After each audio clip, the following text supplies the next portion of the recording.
Doing well. Good. All recording is good.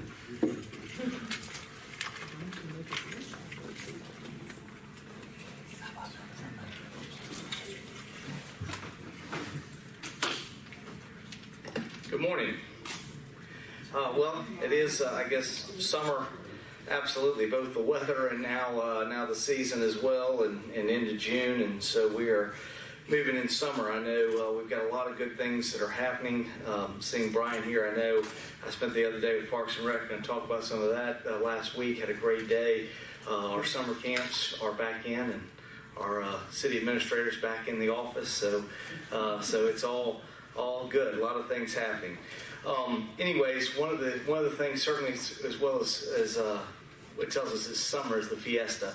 And we are certainly in the 70th celebration of Fiesta. We had a great time last week touring over the city. We had a great parade on Friday night. Downtown looked great. Saturday there was a boat parade. I know they have a couple more functions for this week, but it's always a fun time celebrating our history, and I encourage you to participate in that with them on the events they have. We will, again, I had a work day last Wednesday with Parks and Rec. It was really impressive to see all the things that go on. It is amazing. I've said before, I think right after sort of people pay that extra millage because they're expecting to get additional police and fire protection, but they're also expecting additional things in Parks and Recreation. And our team does a great job. I thought everything that we were able to do. Went out and was able to get in a bucket truck. I mowed the outfield at Roger Scott. Laid a couple of lines. That was the scariest part because putting that paint in is permanent. So making sure the line was straight on the ball fields. Wanted to make sure we did that right. Then we had a chance to do a few more things. I started off the day, and I want to call your attention to a couple of things. And I'm going to send an editorial in about this. I was kind of disturbed. We started at Luna Park. Just how much litter there is, and how much litter there is in a sense that was less than 50 feet from a trash can. Most all of our parks have trash cans in them. We put them there for you to dispose your trash. We want you to come utilize the parks. We have parks everywhere, as Brian says. I think everybody, like 97% of the people live within a quarter mile of a park or something. So, I mean, we want you to come use our parks. That's the idea. We put in new equipment at Parker Circle this weekend, playground equipment. But the challenge is when you go there and you just dump out your car and then we have to clean up after it, it slows things down. Not only does it just leave the park in a bad position for the next person coming in, and just is not the way we want to present Pensacola. The second problem is it takes somebody else going in and pick it up. Now, I went out, and Bill Kimmel and I went out and spent the first 30 minutes I was there just going and picking up trash, and we were able to pick it all up in a while. But if we had not been there, the gentleman I was with, Jerry and Lee Smiley, they have to pick that up, and their job is to make sure all the fountains are going. They have a tough job. They have multiple fountains in downtown that they have to fix, repair, and take care of, the splash pad being one of them. And when they spend additional time having to pick up garbage, they aren't able to get the rest of the work done that they need to do. So, I thought Plaza Ferdinand looked very good, but Plaza de Luna was really trashed, and it was disappointing for me to see that. And I think we as Pensacolians, we need to, we love our parks, we have great green space, but I hope that each of us would take the chance to clean up after ourselves and clean up after each other. I think if we want to have great parks out there, that's one of the things we need to do.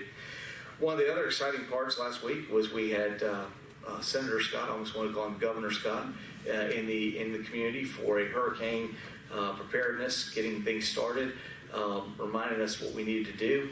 We also had sent out last Monday a hurricane preparedness video online, just reminding all of us, have your plan ready to go, have your kit picked out so that you're ready to move forward. So again, it was great to have him in Pensacola. He has certainly spent a lot of time as Pensacola's governor, and I hope he will do the same as senator. We also had some recognition ceremonies last week to recognize our employees. And one of the best things that we had of all was we had the fire dedication. We swore, I guess there were about 8 or 9 new members of the fire department on Friday up here, and it was the first chance I've had to do that, and I really appreciate Jenny, Chief Craner back there, letting us do that, the mayor's office being involved. It was a lot of fun, and again, we've been working to recruit more people, and I think if you look at it, you'll see I think we had 9 people or 7 people there, but there are 2 more that weren't able to attend the ceremony that will also be coming on. So again, we are trying to make sure we're fully staffed so that we're taking care of you, taking care of fire, and taking care of our police. Lastly, we had again Parker Circle, and I really wanted to just say something here we were in Uptown, and from Sherry's standpoint, it was a great new park. And one of the things that I'm very impressed with, we've got 2 more of these parks going. None of them look the same, but they essentially have the same equipment, but none of them look the same. They're not cookie cutter. They're all different. This is a little bit different. Although I will say with Andrew here, the slide probably doesn't seem to work as well for heavier people as the Armstrong Park slide did. But we had a good time. We managed to go down the slide and do a little bit else walking around it, and it was good. And I can tell you the equipment is hardy equipment, because if somebody who's 200 pounds can walk up it and walk on the stuff, the kids are going to be fine on it. So I think it was all good. And then last off, certainly congratulations to a lot of parents in the city of Pensacola. I know last Tuesday was both Washington and PHS graduation. I know we also have a lot of Pensacola parents who got Catholic the week before, but certainly high school graduation. And as the last time one of my children was in Escambia County schools, it was meaningful to us. My daughter graduated on Tuesday, so it was a nice ceremony. A couple of things that we've got going on moving forward. District 1 will be having a town hall meeting on June 12th at 5:30 at the Victory Center on 2130 Summit, and I'll be there with PC Wu. Again, these town halls have been important to me, and we've been scheduling, but sometimes there's a challenge getting up with the council member, and I've wanted to do this with each council member. So I appreciate PC, and we're looking forward to getting together on that date and being there for him. Also today starts Amy Lavoie coming on board. She's going to be the Deputy Chief Financial Officer, and we're excited to have her. One of the things that she'll be working closely with CFO Dick Barker on is she'll be looking to evaluate our health insurance costs, looking at things that we've talked about from the beginning, the employee clinic. I worked diligently with Amy to put that employee clinic together at the county, and I think it creates a good benefit. We're trying to see how it plays with us. I mean, obviously we have to make a good financial decision that we're going to save as much on our insurance as we're going to put into the clinic, but I think over time, if we analyze that correctly, we'll be able to reduce our insurance costs and be able to give an additional benefit to the employees. So we've got her working on that right away, so we'll be moving forward. Lastly, one of the things I wanted to bring you up to date on was the Bayview Senior Center and the programming. Progress is continuing on renovations at the Bayview Senior Center. There's a completion date that's looking at early 2020. However, Brian, I talked to the contractor over the weekend, and he told me there's a good chance we can still get in there before Christmas. So I'm going to say we're shooting for Christmas, but obviously it could be early 2020, but we should have that back open. The renovations include new ADA compliant restrooms, new carpeting, safety railings, and interior painting, part of which was all necessitated by a leak that we had that we didn't realize we had mold problems in there. But we are continuing to partner with the Escambia County to use the Brownsville Community Center for some senior program. But starting today, those programs will be relocating to Gull Point and Sanders Beach. We know all of our seniors are looking forward to getting back to Bayview, but we are working to offer these things at other locations. So again, please check what's going on, because some of those events will be moving to Corinne Jones at Sanders Beach, and some of those events will be moving to Gull Point. So before you go, please check what's happening. And that's kind of it on us, what's happening. Happy to answer any of your questions as we move forward.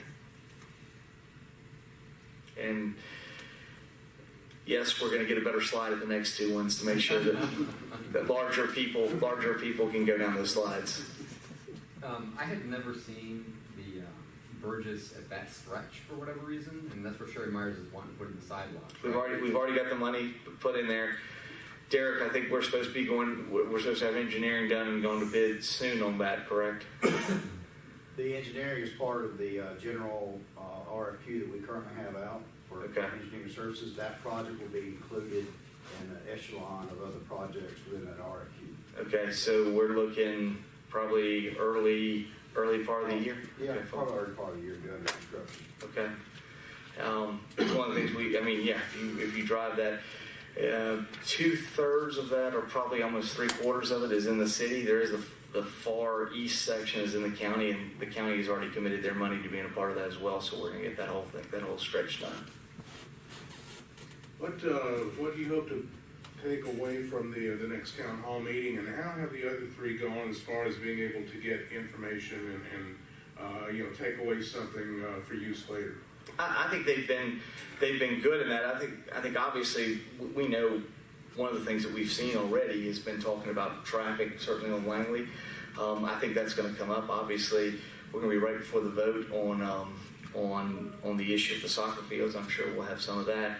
I do believe, at least over time in the discussion that we've had, I think I think Scenic Heights, I've even talked to a couple of neighbors over there that did not really want to see the Y leave, but I think they realize it's not the city that's forcing the Y out. The Y is leaving, and the city's just trying to make the best of a bad situation and keep the Y somewhere in northeast Pensacola. So I think that alternative and the opportunity to partner there is great. I think at the end of the day, I think they don't want more traffic. They see that being the problem. But as I try to explain to everybody, you really have two fields there. You have a city field and a Y field. All we're doing is taking two fields and going to three fields. And I really want to commend again Brian and his group. We did listen to the community. We went out there in January. We listened to them, and we altered dramatically what we were doing. I even put forward something I wanted either the city attorney or certainly the city council last week. I sent a letter out wanting them, after we get this done, the wooded area that's in Hitzman Park. Again, I'm talking about the wooded area in Hitzman Park, not any of the wooded area necessarily that's in the piece that we're going to be acquiring from the Y. But again, made a commitment to some of those neighbors that we would not intrude there. I want to find there's a way we could do a deed restriction or some kind of policy that says, we will not go into that wooded area that was in the existing Hitzman Park. So that part of it. The other part we've talked about that I've indicated, we're not going to be handling.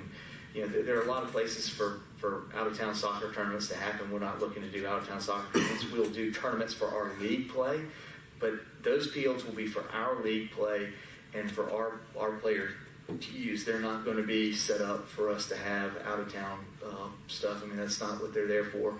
But again, it's primarily will be used for soccer. But again, we really hope this will also alleviate some of the fields that we have at the current Victory and allow us to be safer. I think you heard some of the parents come and talk about challenges on the fields just because they get chewed up with so many sports. We don't have an ability to get back out there, and you see injuries happen and other stuff on the fields. So, I think Brian and his crew have done a great job, an admirable job trying to take care of all that. But again, with as much wear and tear as they get, we've got too many sports competing on the same fields, and we got to find a way to rotate them. What about at least one field converting to field turf? Is that cost prohibitive? I haven't talked to that. I know we've had some discussions at the Community Maritime Park about the potential of doing that going forward. We're probably overdue as we go into to replanting that. That probably will be our first venture into field turf. I haven't really asked the question, and we haven't discussed it. What happens at that point? It is something we might look at in the future. I'm more of I'm a traditionalist. I like the grass field, but I get that several communities have gone to that, and if the costs are the right thing, it's something we might want to look at. Of course, there's no perfect answer. There's also often a lot of injuries that are associated with that. I know the field turf they've gotten is much better at reducing injury. So those are things we can look at, but I would say our first venture into that will probably be at the Maritime Park the next time we get ready to redo the grounds. But at this point we have no plans to do any of that at our city parks, but I'm not saying it's out of the question as we go into the future. Yes. in light of the enforcement on the fire code with food trucks for that issue, do you think the city needs to take another look at food trucks that was done a few years ago? Do you think the city needs to be You know, I really hadn't thought about it that way, Jim. We are looking at how we find things out about what's going on. I mean, clearly, this exposed a little bit of a challenge that we had. We did not anticipate. You know, we're used to the fire marshal being alerted when somebody pulls a permit and they commence construction, and the fire marshal goes to go. Well, then, if the truck can just pull in and out and wherever, how do we know? How does the fire marshal know to go look at it? So it is. We're looking at a couple of those items that we're evaluating. I haven't necessarily been told to necessarily look at the reopening of the entire food ordinance. I mean, I think people felt good about what happened before and kind of working through it. I think what makes it a little bit more difficult is this new rule. And I'll be very clear. Our fire people did not set this rule anyway. We just obey the rules that come out. So again, the rules changed. I think when you see al fresco, you saw something that was able to operate in a much different way. Some of it I don't understand totally why it is the way it is, but you know, when it comes to life safety, we're not going to mess with that. If that's the rule, and the rule now says this, we're going to enforce what it says. And you know, I've seen al fresco be there for a while, and it hasn't been I don't think necessarily a fire hazard or hazard to the community, but you know, again, the rules have changed, and we will amend with the rules that are there. I tell people all the time, if you want to change that rule, then you need to go to the state of Florida, because they set those codes, and we simply enforce the codes that are given to us. We don't set those codes. Yes? Given that rule, what space is left for food trucks? You know, clearly there continues to be the space downtown. There are other properties that I know people have parking lots on, and I know there were some people that were talking to Jerry. I saw Jerry actually last night at the Pensacola Bay Brewery after I came out of church. We have a late service at the Old Christ Church, and I came out there. I actually saw him. We talked for a little bit. So it was good to see him. I know he's looking at other locations, and he's talking to us about some things on being down here in downtown. I know Keith and I were talking about some things on his trailer. His trailer certainly is movable, but the way it's designed, it stays. Is there the ability for it to stay overnight? And those are some things that Keith and I were going to look at this morning. So, but clearly the City Hall one, I'd love to see him down here. We love Nomadic Eats. They moved. They found a new location. Although I keep hearing they got a building, so they're no longer, how are they going to be nomadic if they're in a building? But you know, we certainly would welcome Jerry here. And the first thing I told him, as soon as he was told he could not operate there, I told him, you know, we have the ability to do that here at City Hall, and you know, we'd love to have those food trucks here. You know, I think the challenge we have at a lot of other parking lots, if perhaps somebody else in some of these parking lots decided, because I heard there were a couple people, it's challenging in figuring out where the traffic is, sometimes isn't always where the parking lots are. So I think those are some of the, because I know he had other offers, but I don't know if he felt good about the walk-up traffic on them.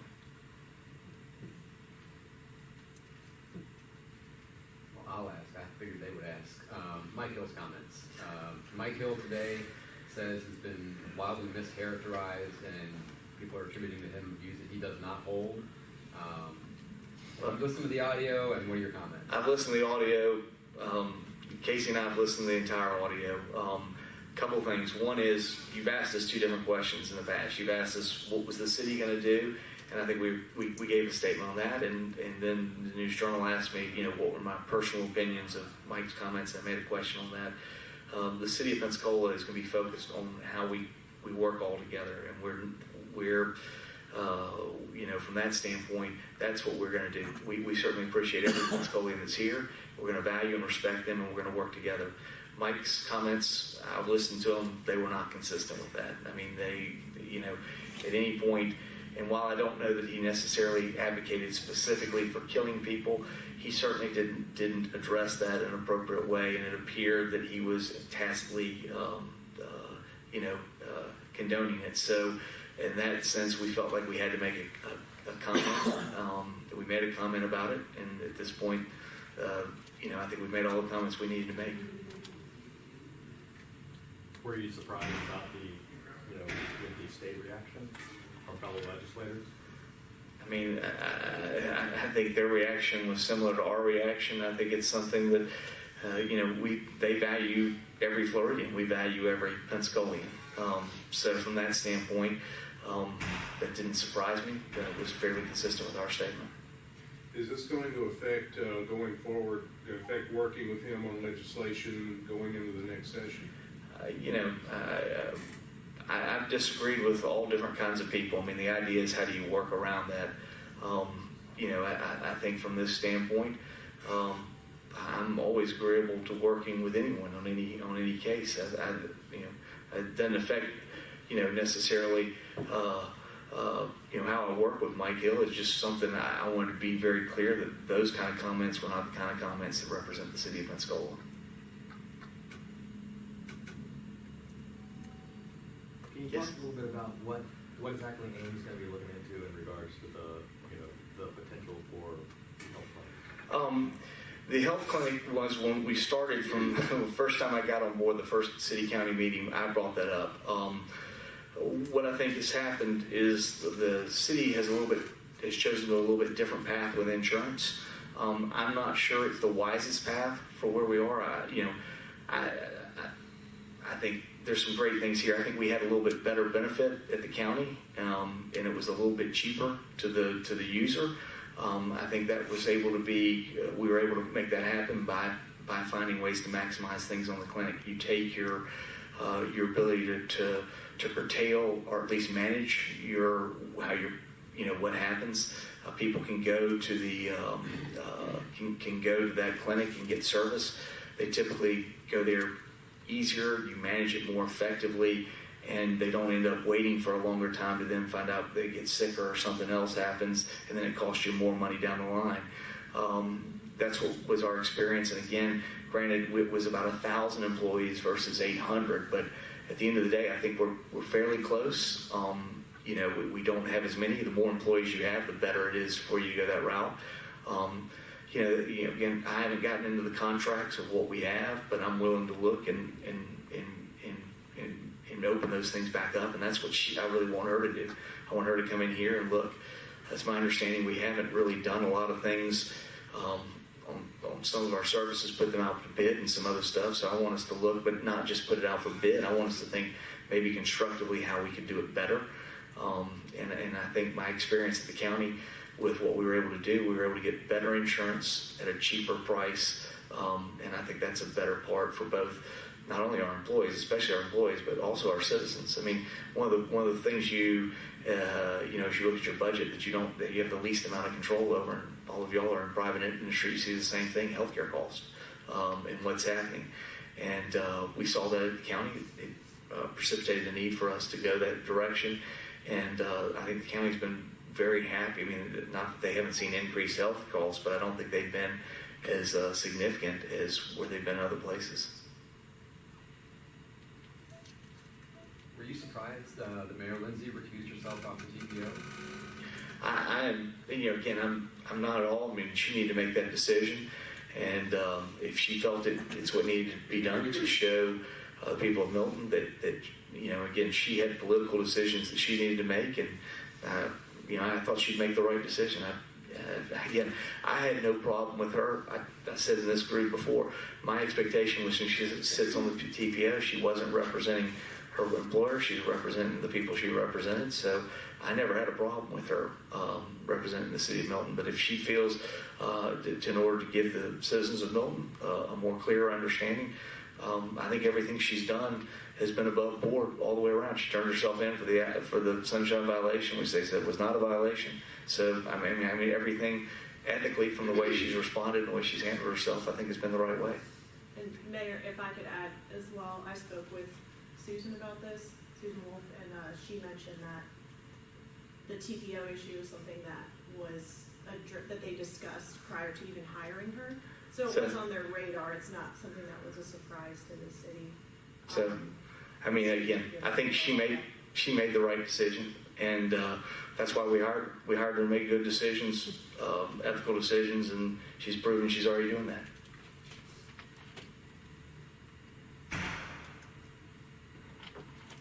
Yes. Last week, Dick mentioned something in the council meeting in regards to maybe paying off the ballpark. Can you talk a little bit about that? We're talking about doing a little bit of refinancing and some other parts in there that Dick has done. It has the potential to generate about $17 million for the city that we could do some of the projects.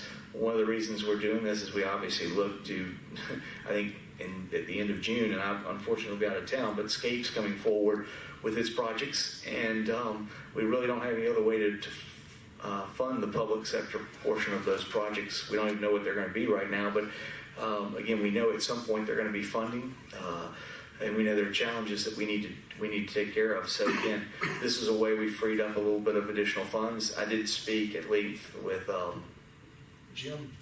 Asked me about this, or somebody from the News Journal asked me about this last week. And I said that, yeah, in tradition, in some ways, I'm not a big borrower. I haven't been a big borrower while I've been in office. But at this time, I've seen, if you look at what's happened in downtown, we've been able to spend the amenities here, and it's been able to generate a significant amount of increase in taxable value.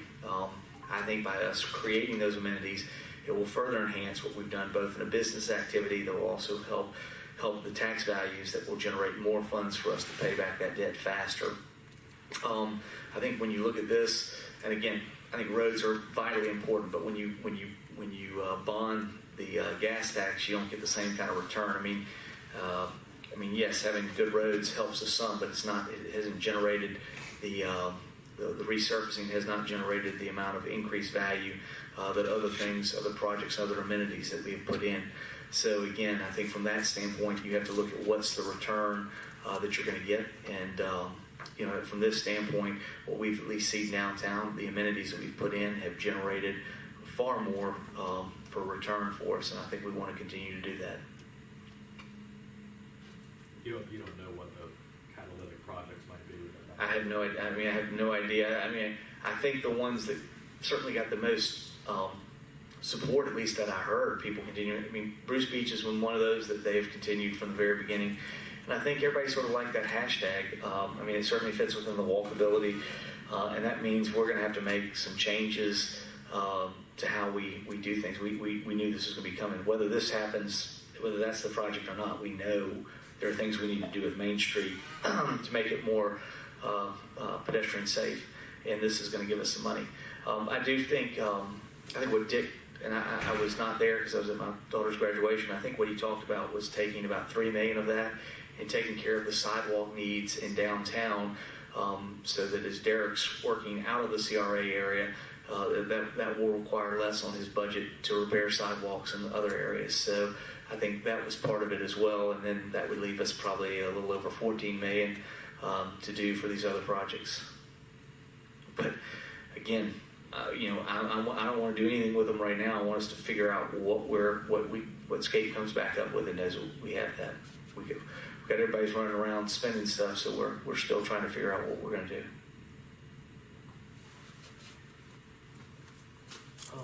You talked about two-laning MLK and Davis. Yes, I think there's a town hall coming up on that. At some point, that's what we wanted to go over to East Side and do and have a discussion with them about. Yes. And that's coming up. Yeah, I think I was told at some point. Now, I'm gone the last 2 weeks of June, so it could be July before it happens. But I've been very clear when I've said that. I've said I'll do it if the neighborhood wants to do it. What I continue to get, I do get calls on, and Tommy's gone over there and done speed. But what we continue to get is both Davis and MLK.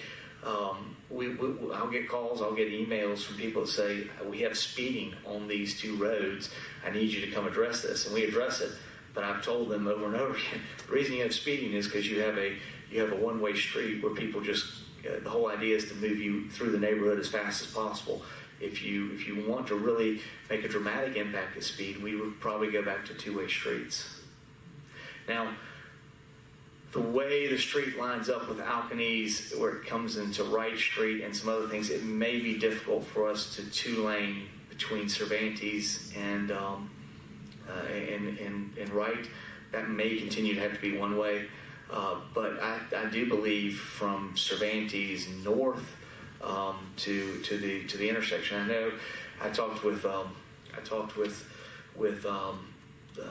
Derek about this a little bit. We'd have to change some things at the intersection. We'd have to make MLK sort of turn into, because that way Davis is a continual road and it becomes Davis. So it would be more natural to take MLK and kind of, right now it's sort of like this, and we need to make it actually perpendicular so that it'd be safer for cars. Again, I don't know if there'd be an intersection. We just have to look at the warrants as we move forward, the cars, if we need to put an additional light or some kind of function there. But all that could be evaluated if we make the decision. I think everything north of Cervantes could be two-way, if the neighborhood wants it. Any other questions? All right. Well, thank you very much. Have a good week, and we've got